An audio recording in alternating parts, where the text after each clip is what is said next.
Morning বন্ধুরা, আশা করি তোমরা ভালো আছো। আমিও ভালো আছি। দেখো আজকে চলে আসলাম কি নিয়ে। আজকে দেখো গাছের বেগুন তুলেছি, পটল ভাজি, বেগুন ভাজি। আজকে কি শুধু আমরা ভাজাভুজি দিয়েই ভাত খাবো? দেখো কত কিছু ভাজা নিয়ে চলে এসেছি। আজকে এটাই রান্না করব। দেখো আমি এর মধ্যে একটু লবণ আর হলুদ দিয়ে মেখে নেব।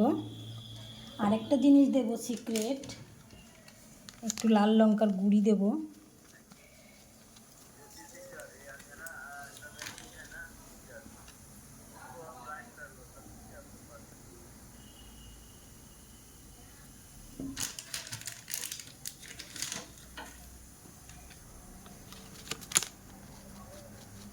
আজকে একদম মশলা মশলা করে সুন্দর করে আমি এটা মেখে নিয়ে ভাজবো। তার জন্য আমি কড়াইটা বসিয়ে দিয়েছি, যে তেল দিয়ে দিলাম।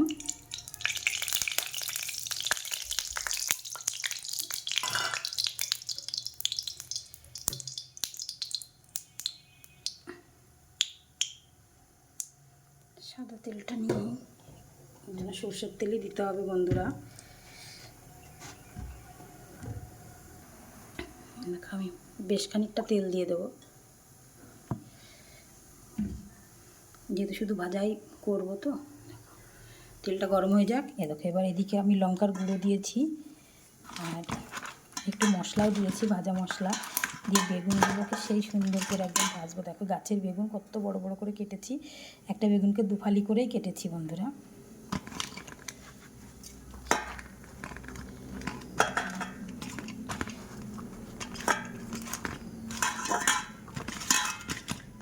তিনটে বেগুন তুলেছি গাছ থেকে। তোমরা তো জানোই যে আমার বাড়ির উঠানেই আমি বেগুন গাছ পুঁতেছি, সেখানে অনেক বেগুন পাই আমি। সেখান থেকে আমি তিনটে বেগুন তুলে নিয়ে এসেছি। তিনটে বেগুনকে এইভাবে 6 টুকরো করেছি, দেখো আধা আধি। এবার চলো ছেড়ে দিই।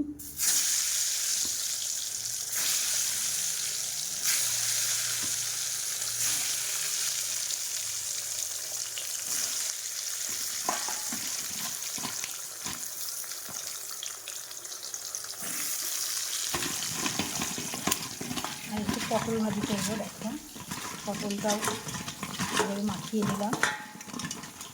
এদিকে দুটো একটা পটলও দিয়ে দিই, হয়ে যাবে, জায়গা আছে যেহেতু।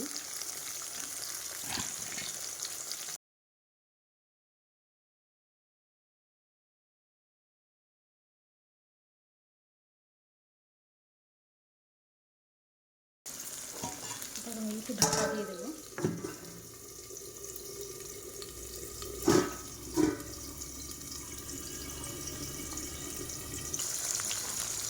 আমি একটু পাল্টি করে দিই।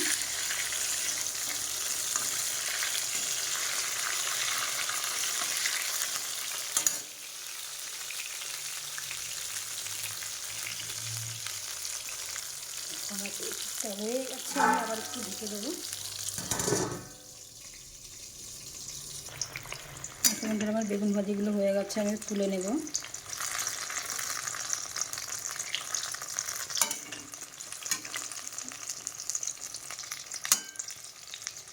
একদম বাড়ির মানে গাছের থেকে তুলে আনা তো টাটকা বেগুন, এ ভাজতে বেশি টাইম লাগেনি, একদম দেওয়ার সঙ্গে সঙ্গে হয়ে গেল। তাহলে আবার তুলে নিই।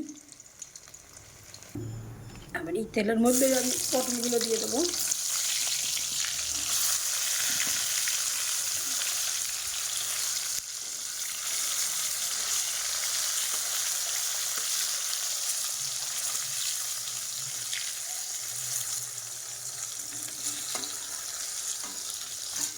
এদিকে বন্ধুরা আমি ডিম ভাজবো, ডিমের অমলেট করবো। ওর জন্য পেঁয়াজ লঙ্কাটা এভাবে একটু লবণ দিয়ে হলুদ দিয়ে মেখে নিয়েছি।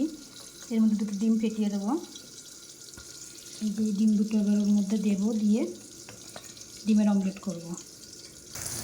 এই দেখো আমার পটল ভাজাটা হয়ে গেল।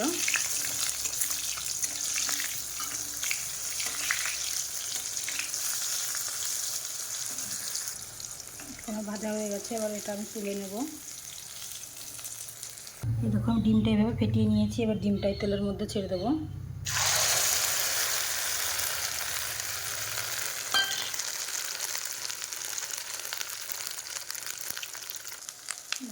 ডিমটা মানে একটা পিঠ হয়ে গেছে, আমি এবার এটাকে পাল্টে মেরে দেবো।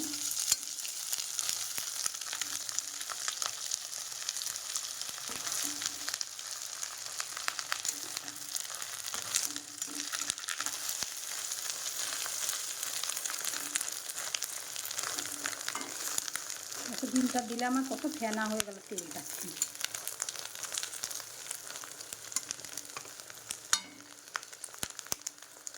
দেখো বন্ধুরা আমার ডিমের অমলেটটা হয়ে গেছে, এবার তুলে নিই। আর এই দেখো বন্ধুরা তেলের মধ্যে কালকেকার ছিল উচ্ছে ভাজা, এই উচ্ছেটা একটু দিয়ে দেবো, গরম করে নেব। একটু উচ্ছেটা এর সঙ্গে নেড়ে করে নেব, একটু কড়কড়ে করে ভেজে নেব, কড়া করে।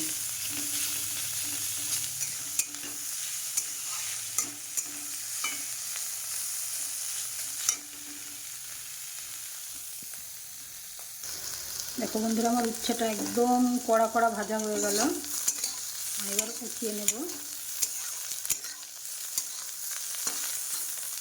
পেঁপোটাতে কেউ খায় না, ওই আমিই খাবো। আমার ছেলে তো একদম মুখেও দেবে না। ছেলের বাবা একটু খাবে আর আমি একটু খাবো। এটাকে আবার মচমচে করে না ভাজলে খাবেন না, বুঝতে পেরেছো? আমার বাড়িতে অনেক রান্নার মানে বিভিন্ন রকমের, এক একজনের এক এক রকম। আর এই দিকেই দেখো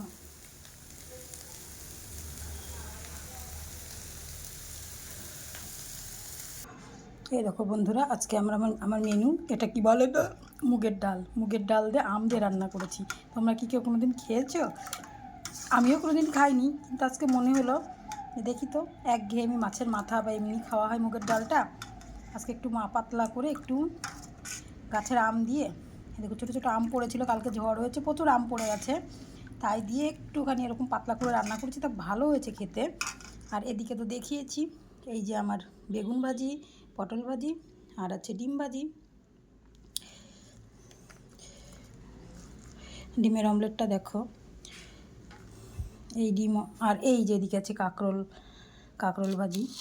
তা বলো আজকের আমার দুপুরের মেনু এইটুকুই। কেমন হলো তোমরা অবশ্যই জানিও। আর একটু আলু সিদ্ধ দিলে দেবো, ওই যে বাড়িতে তো আমি ঘি বানাই, ওই ঘি দিয়ে একটু যদি খাবে সব। তা এইটুকুই, আজকে আর বেশি কিছু করিনি। কালকের ফ্রিজের মধ্যে আরও তরকারি রয়েছে, মাছের তরকারি রয়েছে, সজনের ডাঁটা চচ্চড়ি রয়েছে, ওগুলো যদি খাওয়া হয় বের করা হবে, নাহলে এটুকু দিয়ে আজকে সিম্পলের মধ্যে খাওয়া দাওয়াটা কমপ্লিট করে নেব। তা বলো বন্ধুরা আজকের আমার দুপুরের মেনু কেমন হয়েছে? আশা করি এরকম টক ডাল, জানি না কেউ খাও কি না মুগ ডাল দিয়ে, আমিও কোনো দিন খাইনি বা আমরা কোনো দিনও করিনি, আজকেই ফার্স্ট করেছি। তা সব কিছুই খেতে হয় তাই না, একঘেয়েমি বা খাবো কেন, সব কিছুই এক্সপেরিমেন্ট করা হয়তো ভালো, নিশ্চয়ই একদম খুব খারাপ তো হয়ে যাবে না, না খাওয়ারই তো জিনিস। তা আমি এগুলো সব গুছিয়ে রেখে দিই।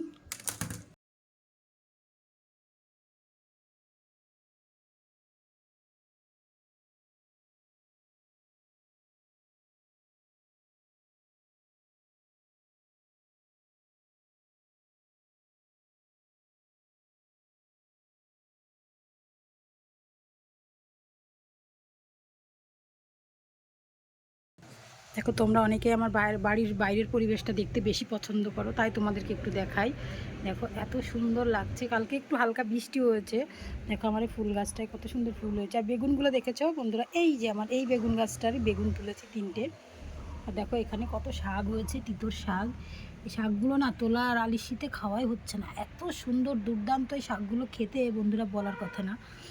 এখানে একটা বাইরে কল করা আছে, এখান থেকে জল নিয়ে গাছে টাছে দেওয়া হয়, এখান থেকে জল নিয়ে গাছে দেওয়া হয়। দেখো কত জোরে বাইক চালাচ্ছে পাড়ার মধ্যে, রাস্তা তবু।